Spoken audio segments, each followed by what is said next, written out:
नमस्कार। आज से हम एक नया विषय शुरू करेंगे, सूतिकावस्था का स्तन्य प्रकरण। ओके। सो पहला ही सूत्र इसमें आता है, जो वाग्भट उत्तर तंत्र पहले अध्याय का आता है, मातुरेव पिबेत स्तन्यम। मातुरेव पिबेत स्तन्यम क्यों? तो नीचे आता है मातुरेव पिबेत स्तन्यम तत्परम देह वृद्धये, और उसमें एक पाठभेद आता है, तदहि अलम देह वृद्धये। परम देह वृद्धये, परम इसका मतलब है श्रेष्ठ, अतिशयेन देहस्य वृद्धये स्यात्।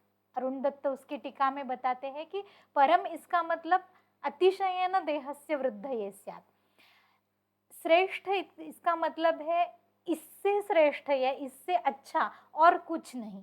दिस इज परम, ये सबसे श्रेष्ठ है। अन्य कोई भी द्रव्य मातुस्तन्य के अलावा इतना श्रेष्ठ नहीं है जितना देह वृद्धि के लिए, बालक की देह वृद्धि के लिए मातृस्तन्य है। और वो जो दूसरा पाठ भेद है, तदहि अलम देह वृद्धये, तो अलम का अर्थ है पर्याप्तम, ऑप्टिमम। अलम देह वृद्धये मतलब इतना बस है। मातृस्तन्य इज ऑप्टिमम फॉर द बालकस्य देह वृद्धि। सो इस तरह से ये दोनों का अर्थ होता है। स्तन्यपान माता और बालक दोनों के लिए हितावह होता है। माता के लिए कैसे हितावह होता है? तो एक तो गर्भाशय सुस्थिति में लाना, या यूटेराइन रिट्रैक्शन जो हम बोलते हैं कि प्रसूति के वक्त जो नीचे धंस गया होता है गर्भाशय, तो उसको अपनी नॉर्मल पोजीशन पर लाने के लिए, मतलब यूटेराइन रिट्रैक्शन के लिए ये स्तन्यपान एक बहुत महत्वपूर्ण भूमिका निभाता है। दूसरा, स्तन का आरोग्य बनाए रहना, क्योंकि स्तन्य का निर्माण सिर्फ सूतिकावस्था में नहीं, जब से वो कंसीव होती है माता, तब से उसका बनना प्रारंभ होता है, और तब से स्तनों में कुछ चेंजेस आए हुए होते हैं। स्तन्यपान ही उसका उद्देश्य होता है। ये जो स्तन के में चेंजेस आते हैं, उसका उद्देश्य ही स्तनपान, नॉर्मल स्तनपान बच्चे के लिए हो, इसी शारीरिक क्रिया इसीलिए उसकी बदलती है। तो स्तन का आरोग्य बनाए रखना ये प्रॉपर स्तन्यपान की वजह से ही होता है, अन्यथा फिर विद्रधि या व्रणशोफ जैसी संप्राप्ति वहाँ पे बनती रहती है, या कुछ अवरोध होना, स्तन में पीड़ा होना, शोफ आना, इस तरह का कुछ न कुछ विकृतियाँ उसमें बनती रहती है। फिर रस धातु का स्वास्थ्य बनाए रखने में भी ये स्तन्यपान एक महत्वपूर्ण भूमिका निभाता है। रसात स्तन्यम, इसलिए रस धातु का उपधातु यह स्तन्य है, और स्तन्य को आगे कोई गति नहीं है। उपधातु मतलब अब यह गति विवर्जित हो गया, तो इससे उल्टा रस धातु में इसका उल्टा कुछ नहीं होगा। यह बाहर निकलना, शरीर से बाहर निकलना ही उसकी फिजियोलॉजी है। अगर यह नहीं होता है तो ये रसदुष्टि के लिए कारण बन सकता है। दैट्स वाई रस धातु का स्वास्थ्य भी सम्यक स्तन्यपान पर निर्भर करता है। फिर रज प्रवृत्ति की प्राकृतता भी प्राकृत स्तन्यपान पर निर्भर करती है। जब तक स्तन्य शरीर में बनता रहता है, तब तक प्रायः रज प्रवर्तन नहीं होता स्त्री को। जब तक वह फीडिंग मदर रहती है, तब तक प्रायः रज प्रवृत्ति नहीं आती। अगर आती भी है तो वो उसमें वैषम में रहता है, मतलब 2 महीने बाद, 3 महीने बाद, 4 महीने बाद, या 2-3 दिन तक ही, मतलब जो प्राकृत उसका रजस्रवण काल है वह नहीं रहता, उसमें कुछ बदलाव आ जाता है, क्योंकि स्तन्य का प्रादुर्भाव तब उस समय चलता रहता है। तो ये रज प्रवृत्ति की प्राकृतता भी स्तन्य पान कैसे चल रहा है उस पर निर्भर करती है। तो ये सब पॉइंट्स माता के तौर पर हो गए। अब बालक के लिए स्तन्य, माता का स्तन्य ही देह वृद्ध्यर्थ सर्वोत्तम है, तत्परम देह वृद्धये। अब माता का स्तन्य अगर अवेलेबल नहीं है तो उसके बजाय उन्होंने कहा है कि फिर 2 धात्री रख लें, और धात्री भी कैसी होनी चाहिए? तो वो सवत्सा होनी चाहिए, उसको वत्स मतलब और जीवित वत्सा होनी चाहिए। वो माता के समान प्रायः उसकी प्रकृति, वर्ण, रस, सार, सात्म्य, संवहनन उसका माता के जैसा होना चाहिए। माता के गोत्र की वो होनी चाहिए, उस मतलब she should be similar to mata, ताकि उसका साथ में वो वहाँ के देश की रहने वाली हो। क्योंकि फिर बालक के लिए उसका स्तन्य 7 में होगा। तो ये सब पॉइंट्स बताए हैं कि धात्री परीक्षा करे, धात्री कैसी हो तो वो ज़्यादा से ज़्यादा माता के साथ साम्य रखने वाली हो, माता की प्रकृति की, माता के गोत्र की, इस तरह से कुछ वर्णन आता है। But first preference should be to mata, तद परम देह वृद्धि। और दूसरा, क्योंकि गर्भावस्था से उसकी तरफ साथ में रहता है, क्योंकि माता का आहार रस के ही 3 भाग हो जाते हैं, जो अगली स्लाइड में हम देखेंगे। एक स्तन्य पोषण के लिए, एक गर्भ पोषण के लिए और एक माता के स्वयं पोषण के लिए। तो इसलिए उस रस का बालक को साथ में होता है, दैट्स वाई बालक की वृद्धि उससे उत्तम होती है। अभी हमने इस सूत्र का जस्ट जिक्र किया कि स्त्रिया ही आपन्न गर्भायाः त्रिधा रस प्रतिपद्यते, स्वशरीर पुष्टये, स्तन्याय और गर्भवृद्धये। चरक शारीर अध्याय 6 में यह सूत्र आता है कि स्तन्य निर्मिति का काल कब से आरंभ होता है, जब से वह माता कंसीव करती है तब से, जब से वह माता गर्भधारण करती है तब से स्तन्य निर्मिति प्रारंभ होती है। स्त्रिया ही आपन्न गर्भायाः, और उसका जो रस है वह त्रिधा प्रतिपद्यते, उसके 3 भाग हो जाते हैं या 3 स्थान पर वह पहुंचता है। एक स्व शरीर पुष्टये, माता का स्वयं का पोषण उससे होता है। दूसरा स्तन्याय, जिससे स्तन में स्तन्य निर्मिति होना आरंभ हो जाता है। और तीसरा गर्भवृद्धये, गर्भ पोषण तीसरा भाग करता है। जो गर्भ लक्षण बताए हैं, गर्भ पर्यागत लिंगानी जो बताए हैं, उसमें भी एक स्तनयोः स्तन्यम। आप जब गर्भिणी परीक्षा करते हो, आप जब देखते हो कि जजमेंट लेते हो कि गर्भाशय में आ गया है, उसमें एक परीक्षा आपको करनी है कि स्तनयोः स्तन्यम का प्रादुर्भाव हो गया है, इसका मतलब यह गर्भस्य लिंगानी में आता है। क्योंकि पहले ज़माने में ऐसे जो अब हम परीक्षण करते हैं यूएसजी वगैरह, उस तरह के परीक्षण नहीं किए जाते थे, सब क्लिनिकल परीक्षण पर ही निर्भर करता था। तब यह एक परीक्षण बहुत इम्पॉर्टेंट होता था कि स्तनयोः स्तन्यम, स्तन्य स्तन में आ गया है। अब यह एकदम पहले ट्राइमेस्टर में तो नहीं दिखेगा, या डायरेक्टली उसके ड्रॉप्स आपको वहाँ पे स्तन के पास नहीं दिखाई देंगे, लेकिन जब पीड़न करते हो आप, तब कुछ द्रव निकलना जो कि नॉर्मल उसके पहले नहीं निकलते थे, वो आपको यहाँ पे दिखाई पड़ेंगे। दूसरा आता है स्तनमंडलयोः कार्ष्ण्यम, चुचुक भाग या जो निपल्स रहते हैं वहाँ पे कार्ष्ण्य, डार्कनिंग हो जाता है, डार्कनिंग ऑफ निपल्स और एरियोलास, और वहाँ का सोरनेस। सोरनेस मतलब क्या कि जैसे कि जब कुछ फूला हुआ रहता है तो अंदर कुछ भरा हुआ है, तब बाहर की त्वचा जो है, मराठी में जिसको चिरण्या पड़ने बोलते हैं, मतलब वहाँ पे रेखाएं परिखाएं आ जाती है, सोरनेस जैसा हो जाता है, वहाँ की त्वचा थोड़ी सी फैल जाती है, और वहाँ पे जैसे कि कुछ परिखाएं ऐसी बनती है कि जो थोड़ा सा पेन करती है, वहाँ पे हाथ लगाना या ये करने पर पीड़ा होती है, दाह, वहाँ पे सेंसिटिविटी बढ़ जाती है, सो दैट इज सोरनेस। तो उस तरह का स्तन प्रदेश में हो जाता है, स्पेसिफिकली चुचुक प्रदेश में। और भी एक लक्षण दिखाई पड़ता है कि चुचुक प्रदेश में जो हेयर्स रहते हैं या कुछ रोम छिद्र रहते हैं, तो वहाँ पे भी वो भी स्वोलन हो जाते हैं, वो भी उभर के आते हैं, राइट। जो ग्लैंड्स रहती है वो उभर के आती है, इस तरह की दिखती है।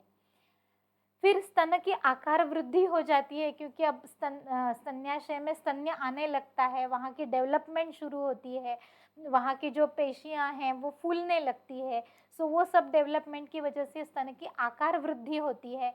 टणकपना या फूलना या दार्ढ़्य, टेंडरनेस वहाँ का बढ़ जाता है। तो गर्भिणी परीक्षण करते समय यह स्तन परीक्षण करना बहुत आवश्यक है। ओके, हम आगे कुछ केसेस देखेंगे जिससे पता चलेगा कि ये कितना आवश्यक है। एक गर्भिणी मेरे पास आई थी, 40 साल उसकी उम्र थी, अष्टम मास में आई थी, वो सब प्राकृत था, उसकी कोई भी कंप्लेंट नहीं थी, यूएसजी वॉज नॉर्मल, उसके सब लक्षण उसको ठीक थे। परीक्षण में देखा, जब आई तो परीक्षण किया और स्तन परीक्षण किया तो स्तन म्लानता दिखाई दी। म्लानता मतलब मुरझा हुआ होना, राइट, एकदम मुरझा हुआ। हम बोलते हैं ना कि उसका फेस म्लान था या उसका यह अवयव म्लान था, मतलब उसमें जो टवटवीतपना, जो फ्रेशनेस रहना चाहिए वह नहीं था। वो कुछ मुरझा हुआ सा या सूखा हुआ सा ऐसे लगना। तो एक्चुअली गर्भिणी के स्तन ऐसे बिल्कुल नहीं होने चाहिए। अगर एवरीथिंग इज नॉर्मल देन स्तन म्लानता बिल्कुल ही सूटेबल नहीं करती उस अवस्था को, क्योंकि 8वां महीना खत्म हो चुका है। अभी अगले महीने में शायद डिलीवरी हो जाएगी और बच्चे के लिए स्तन आना वहाँ पे एक्सपेक्ट करते हैं हम कि अभी स्तन्य आना वहाँ से शुरू हो जाएगा। तो स्तन म्लानता तो एकदम विकृत लक्षण हो गया। लेकिन उसको, गर्भिणी को, उस स्त्री को खुद को इसकी खबर नहीं थी। और यूएसजी में ऐसे तो कुछ हमें दिखाई नहीं पड़ता है, क्योंकि तो वो गर्भाशय की ग्रोथ देखता है सिर्फ। तो हेतु फिर देखे उसमें तो सतत चिंता में रहती थी वो, क्योंकि अभी दूसरी बार प्रेग्नेंट थी, एक छोटा बच्चा था, तो उसका सब मैनेजमेंट कैसे किया जाए, ऑफिस वर्क का मैनेजमेंट कैसे किया जाए, तो उसकी व्यग्रता, क्योंकि उसको सब सेट करना था। फिर गुरु शीत अति स्निग्ध सेवन था, क्योंकि संतर्पण आहार तो हमारे यहाँ गर्भिणी को दिया ही जाता है इर्रिस्पेक्टिव ऑफ अग्नि, कि उसको इतनी इतनी बार खाना चाहिए, इसका उस पर थोपा जाता है। तो इस तरह से गुरु शीत अति स्निग्ध सेवन वो कर रही थी। फिर और एक उसमें हेतु था कि प्रतत कास के लिए वह वारंवार एंटीबायोटिक्स का सेवन कर रही थी। उसको कंटिन्यूअसली कई दिनों से कास था और उसके लिए एंटीबायोटिक्स उसके चल रहे थे। जब मेरे पास 8वें महीना पूरा हो चुका था, जब आई थी तब मैंने कुछ उसको अभ्यंतर चिकित्सा दी, लघुमालिनी, वसंत, गर्भपाल रस, विदारी, अश्वगंधा वगैरह वगैरह, और उसके साथ जीवनीय गण सिद्ध क्षीर दिया, और उसके साथ मेनली बाह्यतः स्तन अभ्यंग करना, यह शतावरी घृत से बताया था, और स्तन लेप करना 3 दिन के लिए स्तन लेप स्तन्य शोधन गण से दिया। और उसके बाद ये, क्योंकि पाचन के लिए दिया मैंने, स्नेहन, तापस्वेद, स्तन लेप और तदनंतर पिचू, मतलब लेप के बजाय जो लेप दिया था स्तन्य शोधन गण का वो बंद करके उसके बाद पिचू रखने के लिए कहा। शतावरी घृत का पिचू 2 घंटे उसको रखने के लिए कहा। 14 दिन के बाद स्तन म्लानता तो कम हो गई, लेकिन सूतिकावस्था में, मतलब अगले ही महीने उसकी सूतिकावस्था आ गई, तब स्तन्य पर्याप्त नहीं था, क्षीरजनन औषध देने की उसको जरूरत पड़ गई थी। उसी तरह से एक दूसरी केस थी जो 7म मास में मेरे पास आ गई। 32 साल उसका वय था और गर्भिणी थी 7म मास की। उसको भी कुछ भी लक्षण नहीं थे, भार वृद्धि भी ठीक तरह से हो गई थी, पिछले महीने से 1.5 किलो वजन अधिक बढ़ा था उसको। लेकिन स्तन परीक्षा जब की तो स्तन म्लानता थी और स्तन चुचुक अंतर्वक्र था, और गर्भवृद्धि भी मुझे पर्याप्त नहीं लग रही थी। तो मैंने उसको यूएसजी एडवाइस किया, उसमें 14 डेज का लैग आया, IUGR 14 डेज, उसके साथ ओलिगोहाइड्रामनियाज एंड फीटोप्लासेंटल इनसफिशिएंसी, ऐसा उसका रिपोर्ट आया। उसको कुछ भी तकलीफ नहीं थी, तकरार कुछ नहीं थी, कुछ लक्षण नहीं थे, लेकिन क्योंकि स्तन म्लानता दिखी, स्तन चुचुक अंतर्वक्र दिखा, इसलिए मैंने यूएसजी एडवाइस की और उसमें ये लक्षण आ गए, ये फाइंडिंग्स आ गए। ये उसके रिपोर्ट्स है जिसमें वही फीटस प्लासेंटल इनसफिशिएंसी बताई और IUGR का रिपोर्ट था। उसको अभ्यंतर चिकित्सा में सुबह शाम जीवनीय गण सिद्ध क्षीर लेने के लिए बताया, उसके साथ लघु मालिनी वसंत रसायन काल में और संध्या काल में घी और शहद के साथ। लघु मालिनी वसंत एक बहुत सुंदर कल्प है जो गर्भ परिपोषणम उत्तमम ऐसी फलश्रुति में आता है। यह खरपर और मरीच का कल्प है और रस धातु के लिए बहुत है, मतलब रस प्रसादन करने वाला, रसव स्रोतस पर अच्छा काम करने वाला है, जो क्लेद को बनने नहीं देता। प्रसादभूत रस निर्मिति के लिए लघु मालिनी वसंत एक बहुत सुंदर कल्प है जो रसाग्नि पर, अग्नि पर भी कार्य उसका है, और स्पेसिफिकली गर्भिणी में गर्भपोषणम उत्तमम ऐसे करके आया हुआ है कि प्रसादभूत रस निर्मिति करके वो बालक की पोषण के लिए जाए और जो मलीभूत है उसको बाहर निकल पड़े वो। इस तरह से है। फिर गर्भपाल रस व्यानोदान काल में उसको दिया अश्वगंधारिष्ट और लोहासव के साथ, और उदर पिचू और स्तन पिचू उसको रखने के लिए कहा गोखरू घृत से। 14 डेज के बाद यूएसजी रिपीट करवाई तो कलर डॉपलर नॉर्मल था और उसकी स्तन म्लानता भी कम हो गई थी। यह सब पोषण करने वाली चिकित्सा अभ्यंतरतः भी उसको दी थी और बाह्यतः भी दी थी। स्तन म्लानता भी कम हो गई और उसके रिपोर्ट्स में भी उसका कलर डॉपलर नॉर्मल आ गया। और अब लैग जो 14 डेज का IUGR का आया था तो ये भी इस रिपोर्ट में नॉर्मल आ गया है, दिखाई पड़ता है। तीसरी एक केस थी जो डायरेक्टली नवम मास में मेरे पास आई थी। उसको सर्वांग शोफ था और USG again IUGR lag by 2 weeks, और बेबी का जो वेट था वो 1606 ग्राम्स था, जो रिपोर्ट 17 जून का था। इसके ये रिपोर्ट करवाने के बाद 14 डेज के बाद वो पेशेंट मेरे पास आई थी। जब मेरे पास आई तो पूरा सर्वांग शोथ था, स्तन परीक्षण में स्तन गौरव था, स्तन पीनत्व था, एकदम टाइटनेस जैसी फीलिंग उसको स्तन में थी, सर्वांग गौरव, और एकदम अस्वस्थता थी। उसने कहा था मुझे किसी भी पोजीशन में अच्छा नहीं लगता, एकदम फूला हुआ सा चेहरा, फूला हुआ सा पूरा बदन ऐसे था, और रक्तदाब वृद्धि और मूत्र परीक्षण में प्रोटीन्स इंक्रीज्ड, ऐसे सब रिपोर्ट्स लेके वो मेरे पास आई थी कि अब कुछ हो सकता है क्या, क्योंकि नवम मास ऑलरेडी आ गया था और gynaecologist suggested to go for C section. उन्होंने कहा था कि अब हम ज़्यादा राह नहीं देखेंगे और इमीडिएटली हम आप डेट डिसाइड करो, हम LSCS के लिए जाएंगे।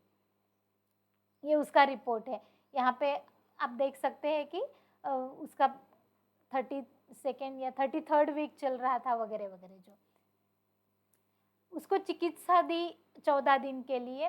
पहले तो गर्भिणी मलशोधन बस्ती सुश्रुत शारीर अध्याय 10 में जो आया हुआ है वो पूर्ण पूटक उसको प्रदान किया। यह बस्ती जो है पुराण मलशोधन और वातानुलोमन करने के लिए होता है। उसमें बदर वगैरह 4 द्रव्य है जो, और बाकी सब गर्भस्थापक द्रव्यों का कल्क उसमें पड़ता है। इसमें कांजी है, मस्तु है, मधु है, घृत है, इस तरह का उसका कॉम्बिनेशन बहुत सुंदर है। जो पुराण मलशोधन मतलब वीर्यवान वो एक द्रव्य बनता है, और पुराण मलशोधन के लिए स्पेसिफिकली गर्भिणी में वो इंडिकेटेड है।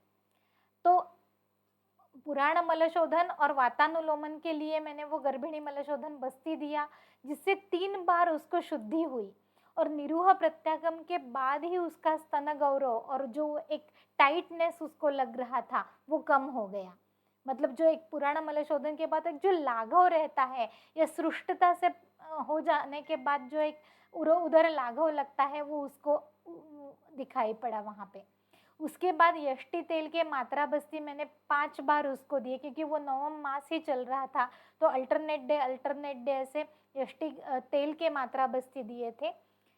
अभ्यंतर चिकित्सा में लमाव, श्व और गर्भपाल रस थोड़ा सा ज़्यादा बढ़ी हुई ज़्यादा मात्रा में दिया था, क्योंकि नवम मास ऑलमोस्ट उसका चल रहा था, तो ज़्यादा दिन नहीं थे मेरे पास। और कंटिन्यूस सिद्ध जल अनंता, गोखरू, शतावरी, शुंठी, इसका सिद्ध जल उसको देने के लिए बोला था। जो वो पानी पिएगी वो संस्कारित जल ही पिएगी, ऐसा उसको बोला था। उसको 14 दिन के बाद एक तो पूरे लक्षण में तो कम हो ही गए, मतलब उसका शोथ कम हो गया, वो जो अंग गौरव, स्तन म्लानता, ये सब लक्षण उसको कम हो गए, भूख लगने लगी, और USG में फिर से बेबी वेट 2330। ये अब 1 महीने के बाद का रिपोर्ट है, लेकिन मेरे पास पेशेंट 14 दिन बाद आई थी उसका रिपोर्ट होने के बाद। ये उसका रिपोर्ट है यहाँ पे 2305, ये उसका रिपोर्ट में उसके बेबी का वेट बढ़ा हुआ था, और उसके बाद उसकी नॉर्मल प्रसूति हो गई, सुखद प्रसूति हो गई। तो ये केसेस देखने के बाद हमें पता चलता है कि स्तन परीक्षण गर्भिणी स्त्री में भी कितने मायने रखता है। सिर्फ वहाँ पे स्तन्य निर्मित ठीक तरह से हो रही है या नहीं, इतना ही नहीं, बल्कि कई बार वह कुछ गर्भ में भी कुछ अगर व्यापद है तो उसका एक इंडिकेशन हमें दे देता है। So that's why it is very important to do स्तन परीक्षा इन गर्भिणी। तो अब आज यहीं तक देखेंगे। नेक्स्ट लेक्चर में हम स्तन्य की शारीर क्रिया के बारे में देखेंगे। तब तक के लिए धन्यवाद।